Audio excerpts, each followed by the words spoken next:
We now know how to graph the basic exponential functions. What we're going to do is take these basic exponential functions and apply transformations to them. For example, suppose we wanted to graph the function f of x equals 2 to the negative x power minus 3. We should recognize that the basic function that we're graphing here is y equals 2 to the x power. Because I'm multiplying x by negative 1, I recognize that this portion of the graph is going to cause a reflection about the y-axis, and then subtracting 3 causes the graph to shift down by 3 units. Let's have a look at these transformations. So what I have drawn is the graph of y equals 2 to the x power. We have certain key points labeled on the graph so that we can follow these key points throughout the transformation. What I need to do is use the graph of y equals 2 to the x power to obtain the graph of y equals 2 to the negative x power.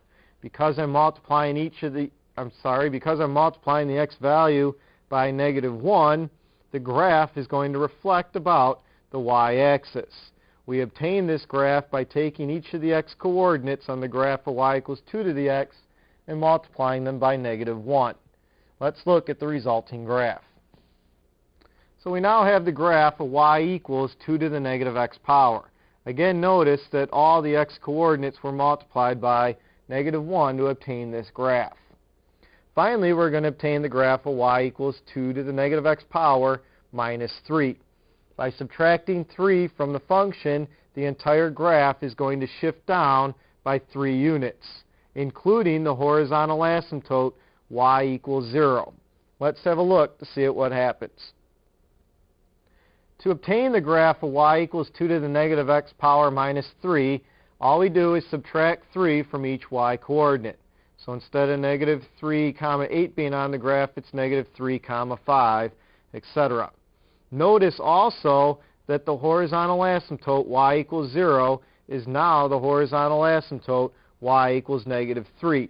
That's because the horizontal asymptote shifted down by 3 units. So we have the horizontal asymptotes y equals negative 3. The domain of this function is still the set of all real numbers, and the range of the function is all real numbers y strictly greater than negative 3.